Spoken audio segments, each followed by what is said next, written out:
আরে হার্ষ আমাদের এত রাতে কেন ডাকলো? ও নিজেই তো এখন পর্যন্ত আসলো না। ওই বন্ধুরা দেখো, আমি চলে আসছি। ওই হার্ষ, তুই আমাদের এত রাতে ডাকলি কেন? আরে এই দেখো, আমার বাবা নতুন ব্যাট আর বল কিনে দিছে, চলো আমরা খেলি। কি ক্রিকেট খেলবো? কিন্তু এত রাতে কেমনে খেলবো? আম্মু তো চিল্লাবে। আরে 5-10 মিনিটে আম্মু চিল্লাবে না, চলো আমরা ক্রিকেট খেলি। আচ্ছা ঠিক আছে, চলো চলো। ওই মার বল। হ্যাঁ হ্যাঁ মারতেছি। ওই হার্ষ, তুই তো এই ভূতের ঘরটায় বল ফালাইছো, এখন ওখান থেকে বল আনবে কে? আমার তো ভূতের ঘরে যেতে ভয় লাগে। সুহানি তুই নিয়ে আয় না। ভাগ, আমি যাব না ওখানে। বান্টি তুই একটু এনে দে না। না না, আমি পারবো না। ওই ঘরের মধ্যে থেকে নুপুরের আওয়াজ আসে। কিন্তু এখন যাবে কে? তুই মারছস, এখন তুই আনবি। না না, আমি যাইতে পারবো না। তাইলে এখন যাবে কে? একটা কাজ করি, আমরা সবাই যাই। ঠিক আছে।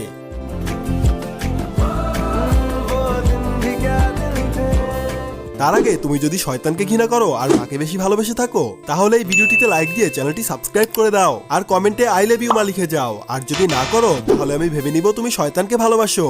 আরে এই তো বল। কিন্তু এটা কি? ভূত ভূত ভূত ভূত ভূত ভূত, পালাও পালাও, ভূত ভূত ভূত।